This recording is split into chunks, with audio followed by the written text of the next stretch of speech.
game's over. I'm taking over. I'm doing me now. So get out my way. Haters, get about my way.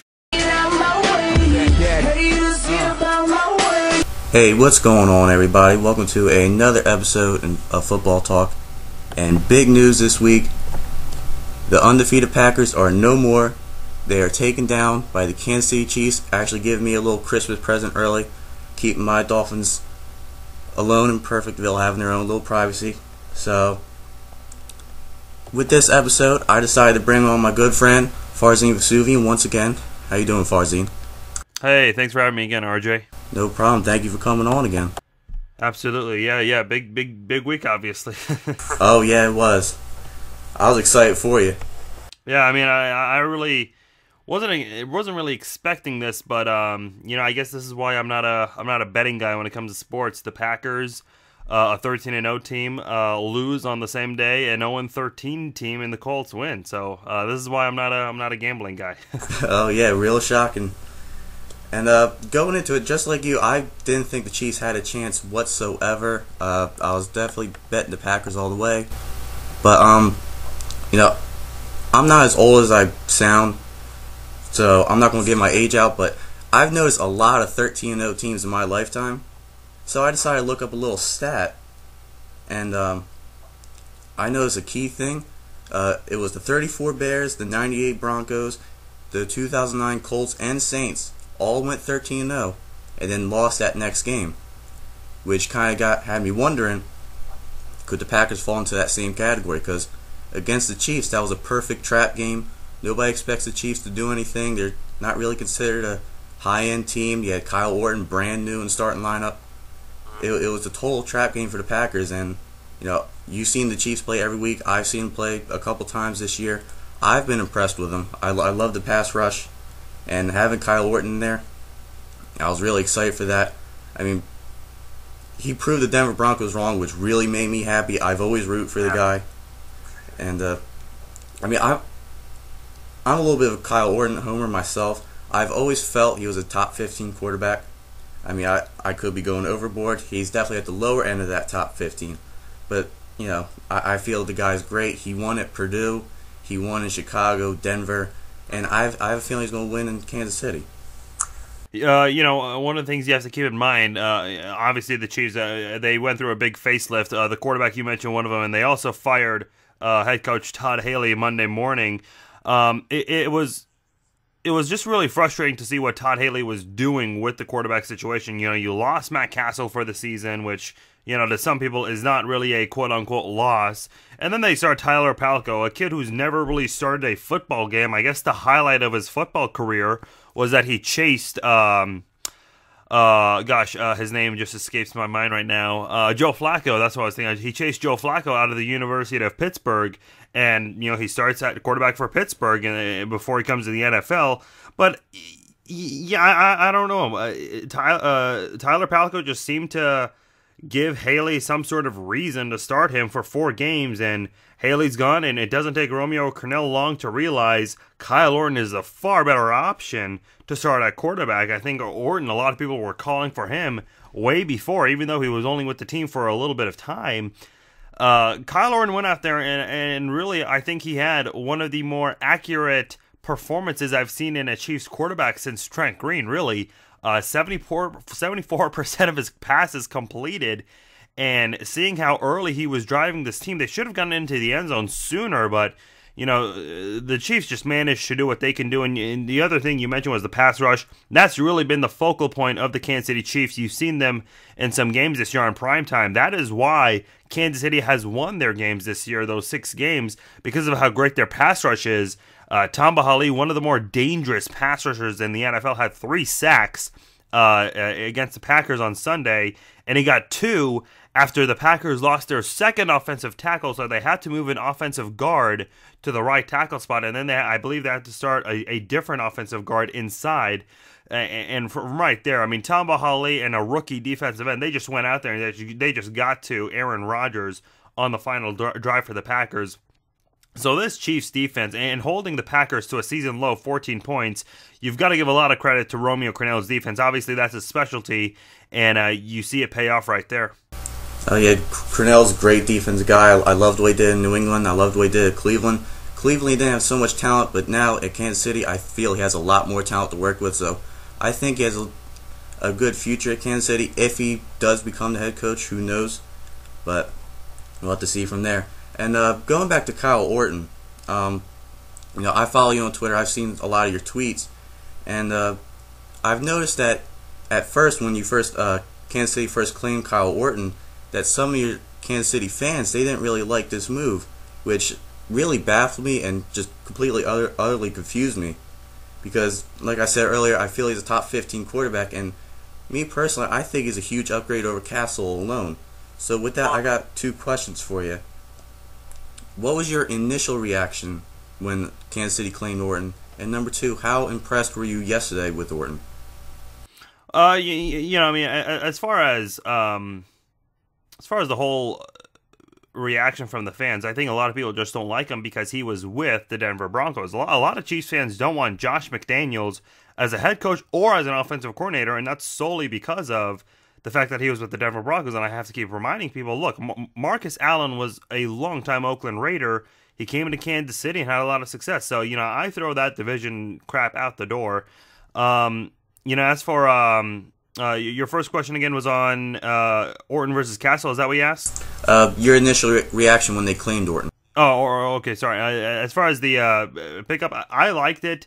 I think at the time when Todd Haley was still the head coach, I looked at that as, hey, look, the Kansas City Chiefs, not only are they still alive in the AFC West, which they still are right now somehow, but this is Todd Haley trying to save his job. But for some odd reason, he didn't go out there and play him. So as far as picking up Kyle Orton, I liked the move. I really did. I thought to myself, hey, look, Kansas City is trying to do whatever they can to stay alive in this playoff race, because getting it done with Tyler Palko is not going to happen. There's no way the Chiefs are going to win the AFC West with Tyler Palko as their starting quarterback. And Tyler Palko, the only game he won as a Chief was against the Chicago Bears, and he did it on a miraculous Hail Mary throw to Dexter McCluster, who had to catch the ball from Brian Urlacher, who dropped an interception to him, and that was the only touchdown of the game. The Chiefs won that game 10-3.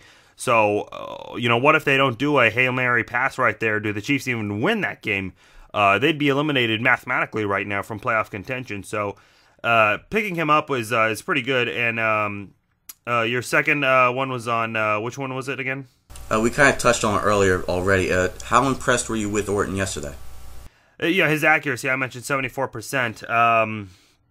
That, again, really just accuracy right there. He didn't have any touchdowns, which, that's fine with me. He had a higher quarterback rating than Aaron Rodgers did, and nothing against Aaron Rodgers at all. He had a good game statistically. Had a lot of incompletions, though, which you don't see from him very much. But Rodgers had an 80.1 QB rating. Orton had a 104.1 QB rating. Again, 23 of 31, 299 yards. You really just have to look at those numbers and tell yourself, what if this guy continues to get to know Dwayne Moe, Steve Breston, the rookie, Jonathan Baldwin, Dexter McCluster, the young guy on the team? What if he continues to get to know those guys better? And what about when people like Tony Moriarty, the tight end who was injured in the preseason, didn't even play this year? What happens when he returns? What about Jamal Charles? Everyone knows who Jamal Charles is. He can be a little bit effective through the air a little bit. What happens when he and Charles get going together, okay? This guy, I think, is automatic. Kyle Orton, that is. I think with just one game, he makes such a big first impression. The Chiefs have 2 divisional games coming up, but just from this game alone, you have to wonder, did Kyle Orton just put Matt Castle in a little circle, making himself wonder, is my starting job in jeopardy? That's a big question, right? That definitely is a big question, and I really don't know how the Chiefs are going to go about it. I say Orton no matter what. Like I said, I feel he's a better quarterback than Castle anyways. I feel he gives you a better opportunity to win. He won everywhere he went.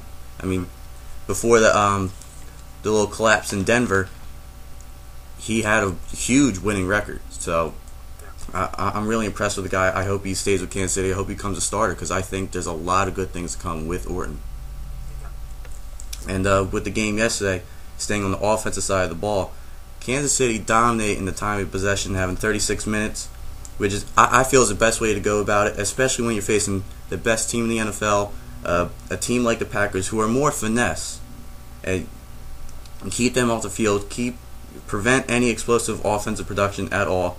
Don't let it become a shootout. Just pound them, get a couple throws, pound them again, and that's what Kansas City did, and it kept Aaron Rodgers off the field, and it gave Kansas City their best chance to win. Yeah, you win the time of possession by running the football, and Kansas City did that 39 times in that football game, as opposed to Green Bay only did it 18 times in that football game. Kansas City, not quite the best numbers when you look at the yard per carry average, but Kansas City got 139 yards off of those 39 carries right there as a team, as a collective whole right there.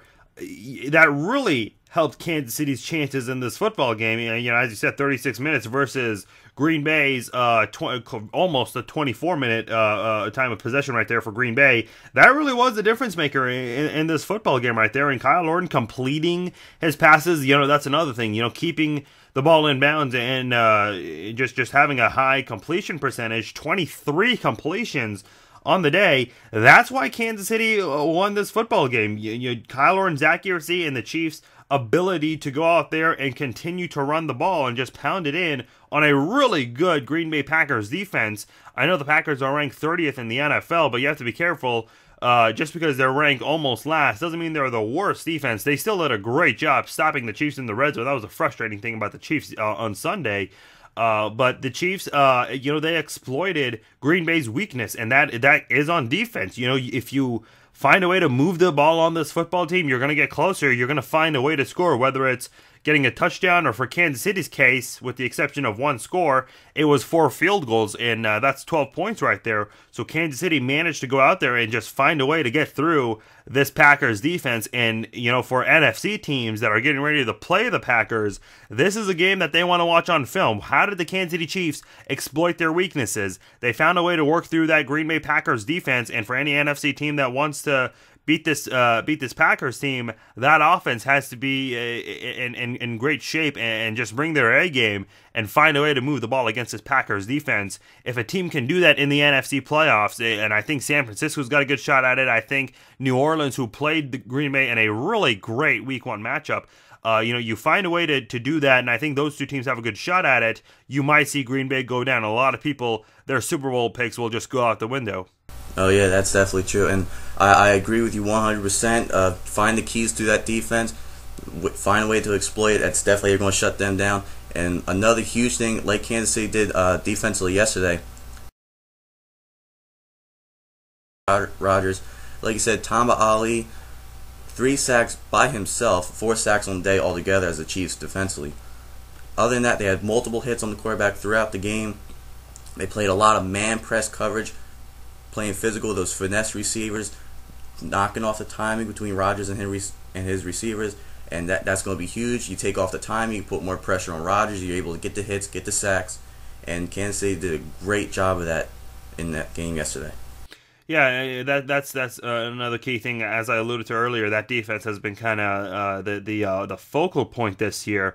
Derek Johnson just having, and I really hope this guy gets a Pro Bowl ticket, because if he doesn't, that'll be the biggest Pro Bowl snub of the season. This guy has been phenomenal against the run. I mean, the Packers really were just limited in everything today. Ryan Grant had an okay day, but Derek Johnson was just there to come up with some stops. He limited Aaron Rodgers in what he could find.